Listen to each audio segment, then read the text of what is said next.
it meant anything goes. Anyone could die, anyone could fall in love, anyone could die, anyone could fall in love, anyone could die, anyone could die. Asian apocalypse. Concept was so cool. Asian apocalypse. Concept was so cool. People couldn't believe it. They had to believe it. People couldn't believe it. They had to believe it.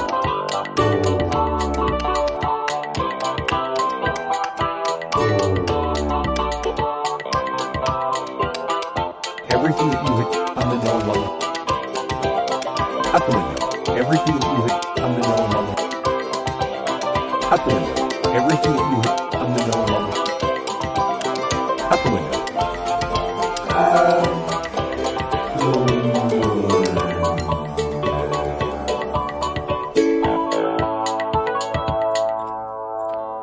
I'm Jerry McGreer. And I'm Gary Butterfield. And this is Days of Future Cast, the podcast where Gary and I are going through the Age of Apocalypse crossover spectacular from the 1990s, and we're just having a great time with it, apparently. I didn't expect this to happen, Gary. Age of Apocalypse is better than X-Men Evolution. There, I said it. Yep. This is good. Wolverine the Long Night, good. You know? Oh, good. What the hell? Yeah, this is pretty fun. You know, every time I sit down to do my preparation reading, I'm having a pretty good time. Yeah, it's been a good time. Yeah. How are you doing? I'm well. Things are good. Heard you just pissed. How was that? That was, normal. Between episodes? Normal volume, color. Oh, yeah, dude. Yeah, dude. So, whew. Like pushing 40, man. Oh, yeah. Every good piss I can get out, I'm good. So, dude, any piss you can walk away from. That's what they say. Yeah, I don't want to be that guy that's like sitting in the corner going, please God. Like, you don't want to be that guy. You know what I'm saying? No, you don't want to beg for it. Like, who does number one work for? Like, you want to, like, you want to just have it happen. I've been having a thing. Oh, with my urine. Okay. Where I used to be pretty rare that I would get up and pee in the middle of the night. Now I do it once a night. Yeah. Like pretty consistently, and that sucks. Because I'm not a strong sleeper anyway. So what I've been trying to do is like stay up. Like if I'm staying up, I go to pee, I lay down, and I usually like look at my phone or read for a couple hours, play Game Boy or whatever. And I try to do that long enough to where that second pee comes out. Yeah. Where I'm like, okay, I kind of got to pee. Just to give myself a better chance of getting through the night without pissing. I've got 2 dogs. And every once in a while, and when I say every once in a while, it's basically every single night for the last like 17 days. At about 3:30, 4 o'clock in the morning, like it hits me and I'm like, I have got to go pee immediately. And that has announced to the dogs, and now that it's happened so regularly, they think it's like this. It's learned behavior. So now it is time to get up, bounce around on the bed, and go get food and go outside.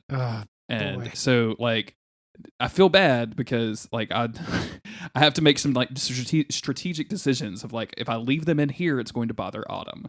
If I let them like roam around, they could get into chase mode and start barking and like going crazy, and like I don't want that to happen.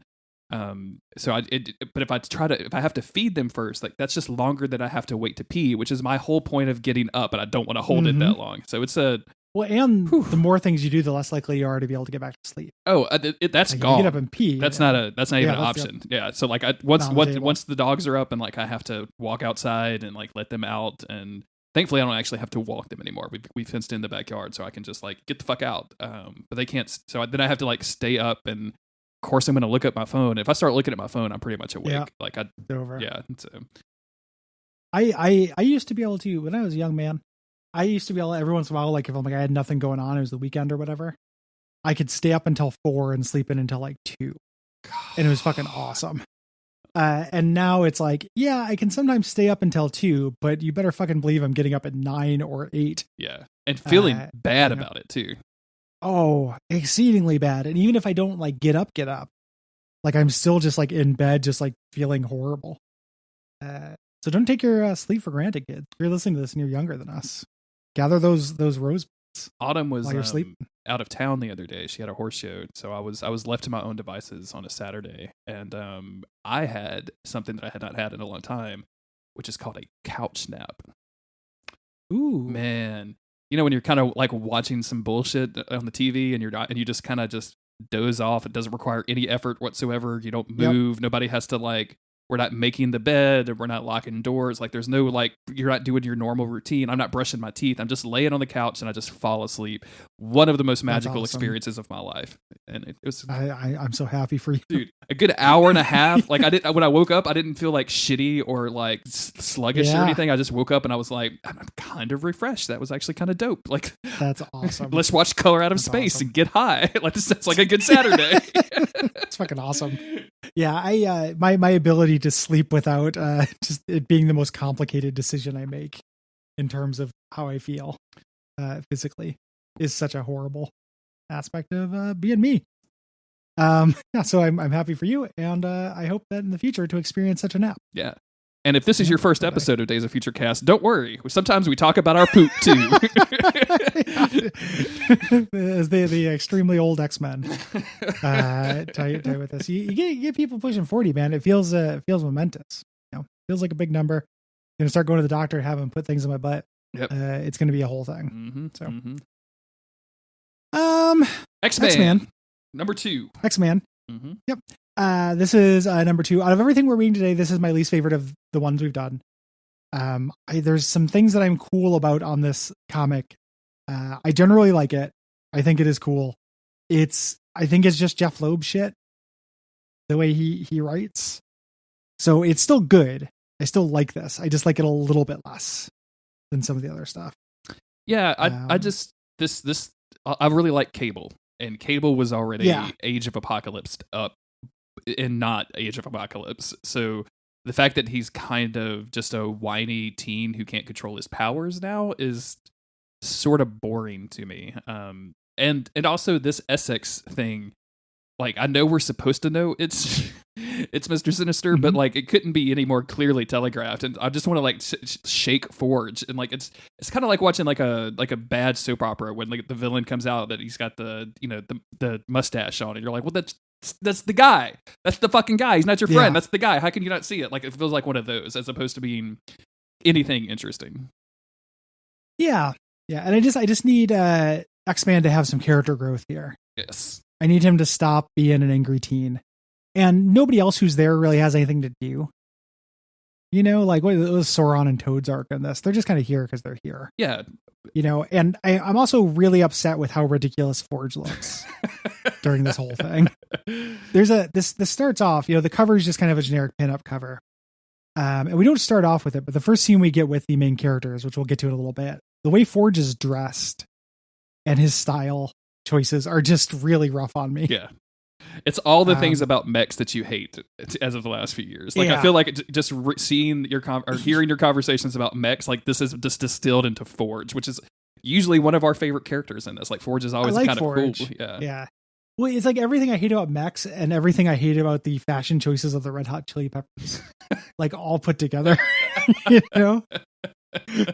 he's got a real like I don't know, his pointy beard, his like system of like Dave Navarro beard that he's got going on. Why do you hate all of these 90s bands? They were good bands, dude. Like, they were fine. They were fine. The 90s were Foo Fighters are okay. Like, they're fine. They're okay. One of the ways that's very Cole loves of Foo Fighters, which is very fun to me. Yeah. One of the things that's very fun to do with the Modric guys like is if somebody comes in, like, it's like, hey, can you grab me a beer? And then they come back with a beer and you just start going, here comes my hero. Watch him as he comes. It's like a way that we can pretty consistently crack each other up. That's really funny. What a terrible song that is, man. I miss those guys so much. I don't like the Foo Fighters at all. Like, I don't like them at all. Like, I will admit to being into the Red Hot Chili Peppers and System of a Down and some like shitty 90s bands back in the day. Like, I'm into that. But man, the Foo Fighters, I just never thought that they were good ever. Like, not a single time was I like, this song rocks. I have a real rough time with a lot of music that could just be described as like rock and roll. Mm-hmm. Like with no other prefix. Like, this is a rock band. These are rock and roll songs. I feel like that's what the Foo Fighters are kind of like. Yeah. And it was hard for me because I like Nirvana a lot, and then the Foo Fighters came along, and I was like, this isn't This isn't very similar to that. This doesn't have that kind of like, outsider art spark to it at all. Yeah, it So. kind of tells you like there was just some dudes got together and that just lightning in a bottle. It was just good for a few years, and then Yeah. yeah, Yeah. that should happen. Yeah, even though Chris Novoselic dresses up like Notch and talks about how good Trump is now. Does he really? Yeah. It's like he's got the pork pie hat and everything. It's real fucked up. What? Yeah. Man, you just don't ever like. It's not like I was following that dude's career or anything, or like cared about him at all. Like, right? Like, I don't really follow a lot of celebrities that way. But like, when you find that kind of stuff out, you just have to take a step back and be like, what? When? What Yeah. happened to you? What were you doing? Like, you could have called me. Yeah. I should have been consulted on this personality change. We've gotten two pretty long tangents. Yeah, this far, is and ridiculous. we haven't talked about panel 1. We should probably start cruising.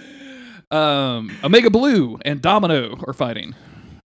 Yeah. Not Caliban. Not Caliban is here. Yeah. Caliban is here, but this is not him, even though this looks like Apocalypse's Horseman version of Caliban. Oh, yeah. This is different Caliban, right? Yeah. This guy is named Rusevich. Oh, no, I'm talking about... Okay, so I thought you were skipping ahead a little bit, yeah. Oh, no. Is this... Not just is yet. this Omega Red, but just in a blue costume? Yeah. Okay, that's what I was Yeah, thinking. this is Omega Blue. Yeah. Rusevich. So fighting Domino with her team here. We don't get a lot of like what the context is of why this fight is happening. It's Domino. Grizzly shows up, who has his catchphrase, "Now comes killing time." Perfect. Nailed it. Yep. First draft, don't even have to go for a second one. Got it in one. Here comes killing time. Workshop? No, thank you, friend. I'm going to the shake shop. Yes. Xavier dying caused Omega Red to shave his head. So he's fighting Grizzly here. And they beat him. They beat Rusevich. It thinks I am in preview mode. Sorry. I was going panel or page by page reading along, and it just said sign up for Marvel Unlimited. Like I fucking did, man. This fucking thing. While you're sorting that out, the narration on this on the first page starts out with "This is America," and I swear to God, like my brain tried to read the rest of the narration in that same meter from the Childish Gambino song. Yeah. This is America. A country which was Seems found in the pretty simple, premises. Rusevich. Like, tell me what you know about a certain telepath. So yeah, I'll it kill was. you. Childish Gambino is a good superhero name. They take him out. They kill Omega Red. Yes. And Caliban, who is now some kind of like frog-like creature, was waiting in the wings. Domino gives him shit. Like, he said he was waiting for his time. And they say, we have to go. We're looking for this telepath. I don't know why they went to Russia for a minute to look for the telepath, and we never actually really find out, I don't think. Who cares? It does not matter. There's a little bit with Omega Red being sexist and calling Domino a hapless female. Yeah. So that gets a call back, but he dies. And Rip Omega Red. And a terrible showing for Domino's powers. Like, nothing lucky happened. She just stabbed the dude. Nope. Yep. Yeah, she's got the power of owning a knife. Yes. She got the power of a guy at a mall kiosk. She lucked into the knife kiosk at the Love's truck stop. Yep. This one has Batman on the handle. We go over to X-Man. He's got a bunch of telekinetic energy around him. We got a bunch of narration about how he's powerful. And we cut over to what he's doing, which is training with Forge here. And again, like, look at Forge here. Yeah, he looks like a edgy update of Aquaman to me or something. Okay. Like almost like he's got because he's shirtless. Now he's got a bunch of like weird little tech bits. He's got his pointy beard and his like Atlantean headpiece. This makes it look like stuff. if for some reason Square Enix had decided to put Forge into that new Avengers game, like, this seems like the design that they would have gone with. Like, weird. It'd be a real weird choice if they did. Yeah. Who are the new characters? Miss Marvel and Forge? Forge?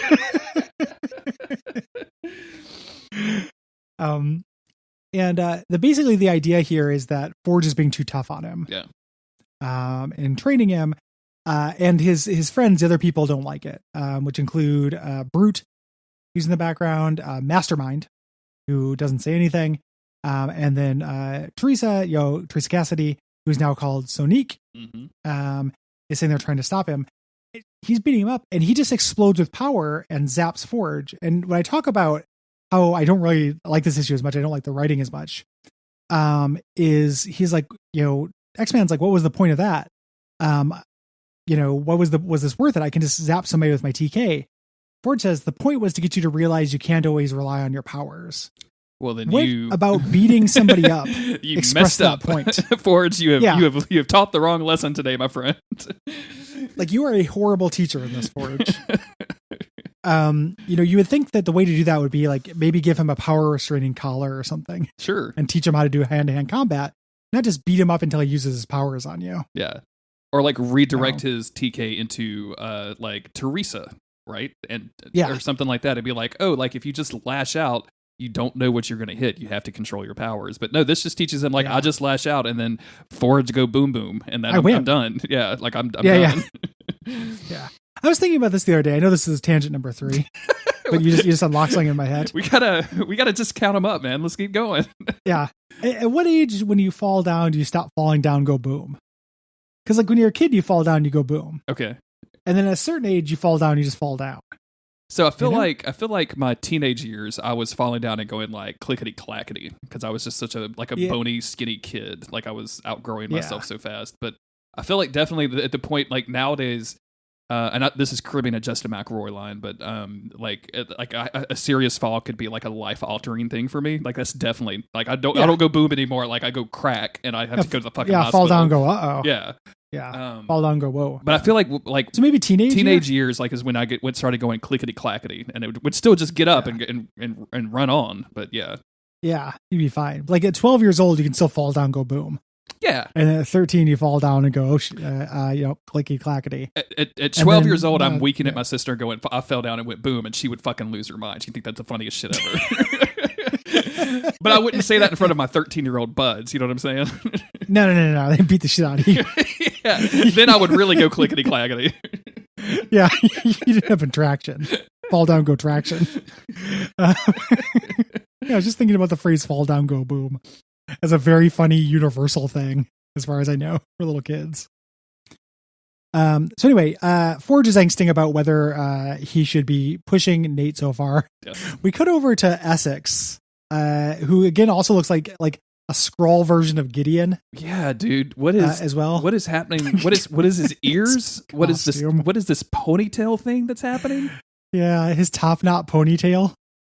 He's like strong, like one of Santa's elves, but strong. God.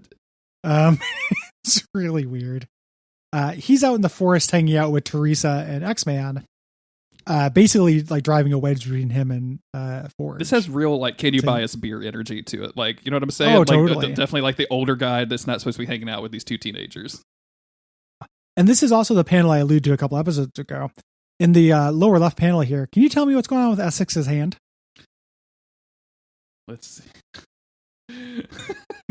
Whoa, my dude. It's a little worse than it initially looks. If you're having to do that, you're just not going to find the G spot, my man. Go get a toy. It's kind of a brutal G spot finder. Yeah. So as a finger hook, but then also his like ring finger and pinky have just kind of melded into one weird like lump, and then instead of a thumb, he has another lump. Yeah, and it's like a spot, like a Fibonacci sequence of lumps, like the fucking the golden ratio. The golden ratio of lumpy thumb. Yeah, like it's just a really amazing drawing. Just like fuck, I know hands are hard, but fuck. Yeah, that is. I didn't pick up on that at all. That's impressive. It was a real nice moment because I was reading comics yesterday. Like you're doing my reading in order to escape, the bad feels of 2020.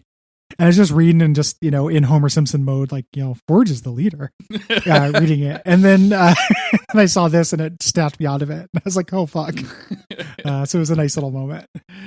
So he's basically, like you said, driving a wedge between Nate and Forge and saying like, hey, you're really powerful telekinetic. Have you ever thought to try to fly? And of course, Nate's like, well, no.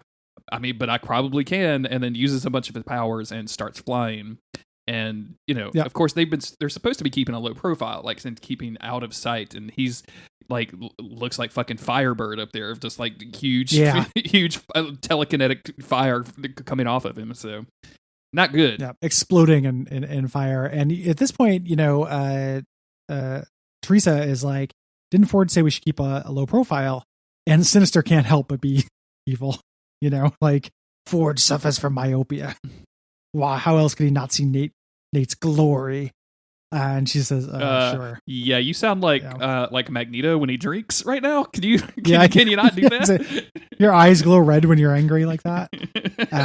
Nate Gray crashes. Why did your eyes turn red, Essex? That's a weird thing.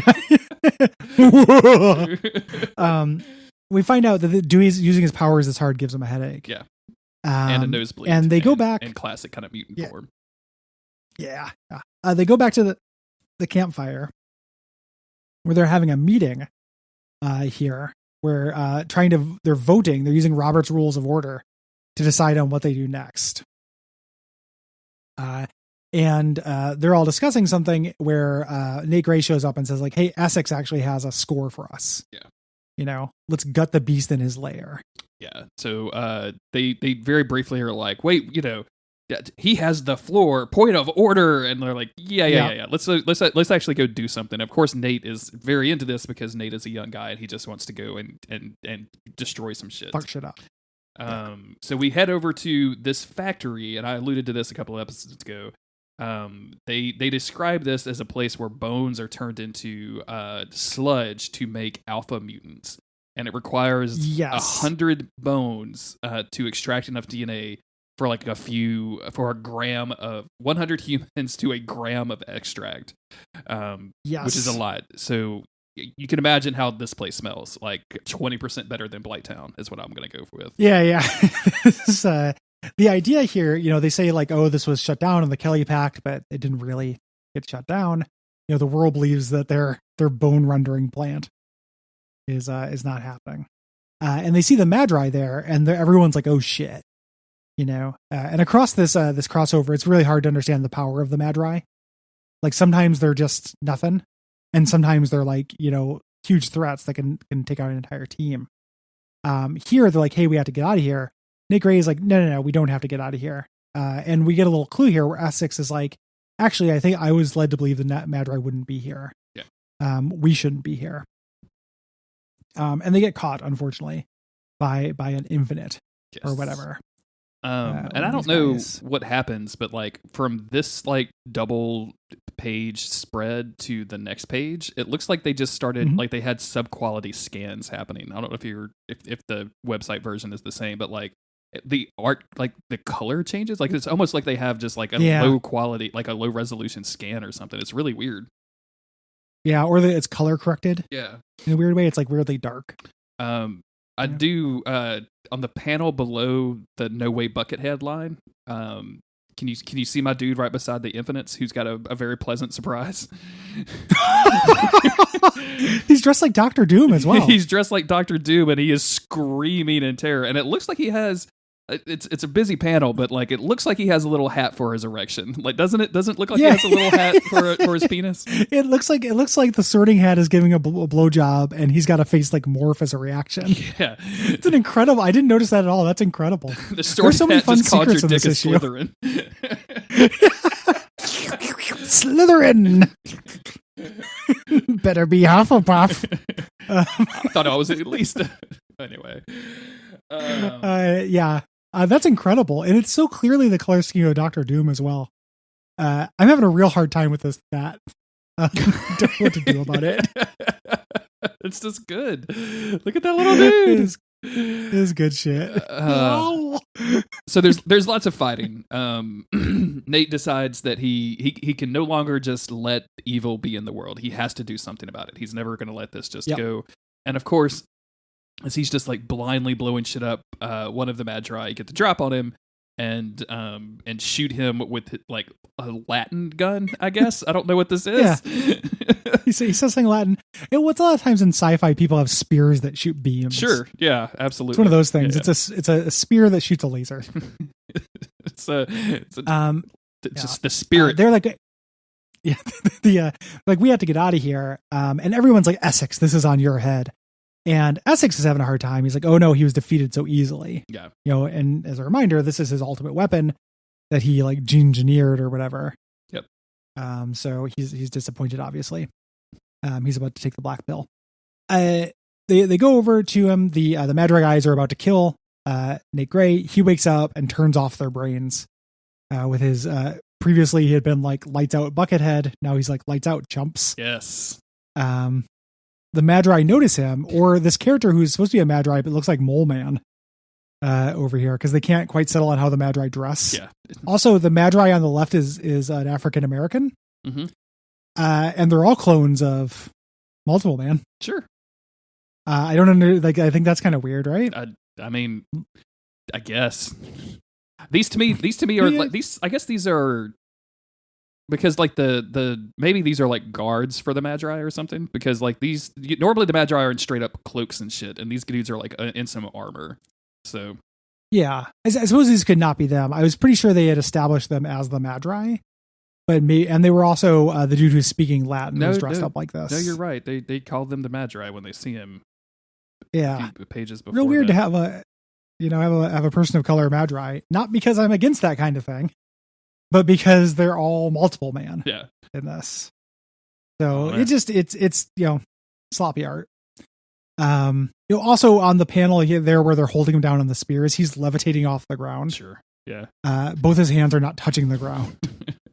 I know. I just tangent number 4. I was watching Lance McDonald stream Bloodborne today, and he's got the thing where he can literally like go into the camera mode that was cut out of the game before release. So it just freezes everything on the screen, and you can move the camera around, which is the coolest fucking thing. And I really wish that you could just have that. That's awesome. So he was playing around with the Kirk hammer. And when you are in transformed mode and you do the overhead slam, you slam it so hard that your character's feet come off the ground. So you were literally that's awesome. Like when you were slamming that thing, you were not touching the ground when you were doing it, which I think makes that weapon probably 40% better. That's great. That's really cool. I should watch that stream. You've seen the tiny weapon things go around, by the way? Nope. When you do a visceral attack, you're like, you know how your weapon disappears? It doesn't actually disappear. It shrinks to a tiny baby version of it, and it's still in your hand. Oh my god, I love that so much. So you can definitely like go look on his Twitter or whatever, because he has screenshots. But like you can find like tiny little Logarius wheels or whatever. Like it's just the funniest goddamn thing. That's I've ever really seen. good. The existence of tiny Tonitrus suggested the existence of tiny other weapons originally. Or even tinier Tonitruses. We never got the tiniest Tonitrus. But yeah, he was doing like Lady Maria fights and literally pausing it during attacks and looking at stuff, and it was fucking like that's incredible. Some of the raddest shit I've seen out of Bloodborne. Yeah, I gotta watch that. So that they all escape. Yes. They've blown up some of this thing. Nate Gray has a headache. He doesn't feel good. Forge is super pissed. He's like, this is what you wanted. He pushed himself too far. And he says, what could I have gained from pushing Nate too far? They go back to, they're hiding out in an old farmhouse, all sleeping here. And Nate Gray is like, I can't deal with the stuff I saw there. I'm going to go destroy that place, but first I need answers. Check out, before we move too far past it, check out how Brute sleeps when he's real tired. It's like one of our. He's like it's like a Bazooka Joe comics character or something. Yeah, I mean, is that puts his hat backwards? Does he just have the hat backwards, like on the pillow? Like he's not like, what are you doing, my dude? Yeah, this is getting the dodgy art award for this week. And the more you look at it, the worse it gets. So he's gonna go jet out, but Teresa stops him, and he grabs her hand, and they decide to psyop out of this thing. So this is a side link, and he goes back to Westchester where he sees Magneto talking to his baby son Charles. His tiny adult son. Look at how Charles's face is drawn. I know, dude. I know. Like it's the giant toddler all over again. Full-grown ball. Yeah, it's a full-grown man with head on a baby. Yeah, like the dude is Daddy, look. And Father, like look. He's in a crib. Like, what are you doing? Get that kid off the tit, so Magneto. What are you doing? He's like the size of a bag of flour. Like, it's so good. Jesus Christ. I don't really know why he's going here. Yeah, me either. Other than just to look at Magneto. And Teresa's like, this is a bad idea. He's like, look, he can't see us. Look, I can't even touch him. But Charles sees him and he gets real mad. Yeah. He turns around and is like, who dares invade my home where my wife sleeps and my child comes to play? The drawing of the kid in this picture is really good as well. Oh, yeah. And he just disappears. So Nate Gray pieces out. We don't ever really understand what's going on. He basically says like, oh, Magneto is a big gun in the Resistance. Why am I not teamed up with Magneto? Yeah. We skipped over something previously to this where Brute thought he knew who Sinister was, or Essex was. And that pays off now. Yeah. Essex is just, casually grooming some horses, and Brute is like, hey, I remember you experimented on me, and, I don't think that you are who you say you are. And Essex, like, Sinister just kills him, apparently. Yep. It happens off screen, and then... the horses witness it, though. One of which has a horse eye, one of which has a human eye.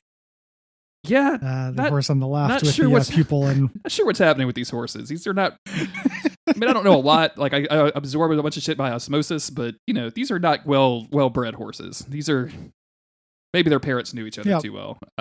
Yeah, these horses, parents or cousins. We cut over. Forge is like, Essex, we've talked about it. We did a meeting and you have to leave. He's like, well, what does Nate think about that? And he's like, we're leaving Nate out of this. Forge is the DNC of this whole thing. It's so ridiculous. Yeah, the youth do not get a vote. But look who shows up: Domino, Grizzly, and Caliban. Yep, and that's the cliffhanger for this one. So we're going to find out what happens in the next issue. This issue is called Choosing Sides, and the next issue is called Turning Point. I mean, their own brand, Gary. Their own brand. You can't really complain. Really, just continuously at the crossroads. I think this is. I'm still enjoying this. Like, I remember what Nate Gray does to the end. The comic, like how he contributes to it and stuff. Mm-hmm. But this is a pretty silly issue. All of this stuff, I mean, it's fine, but like compared to Excalibur or Factor X, I think it's just weaker. Like even the Weapon X stuff, I think is good. And I mean, like, I guess this is probably just the weakest. Like I'm looking through the ones we've been reading, and like Gambit and the Externals is better than this. Like that one's just like fun. Generation Next is probably the weakest one. Yeah, I guess so. Just because you can't fucking and then see it. Yeah, that one's really confusing, and then this one is also pretty pretty slight. But thank you everybody for listening. We appreciate it. Yeah. If you want to support the show, you can leave reviews on iTunes or Podcast Addict or really anywhere you want to leave reviews from. We don't care. We just want those 5 stars. You can also support us at patreon.com/Duckfeed.tv. If you're on the Patreon already, you're listening to this on the early feed, you still have time to go check out Duckfest weekend. If it's on the public feed, you've already missed it. Go check out the archives that hopefully somebody at Duckfeed has archived. And if not, sorry. Yeah, if not, you missed it again. Yeah, you missed it again, and there'll always be next year where maybe we'll be out of COVID time and we can appear in person. Dude, please. God, that would be so great. Yeah. Thank you, everybody. We'll be back in a couple of days with more X-Men.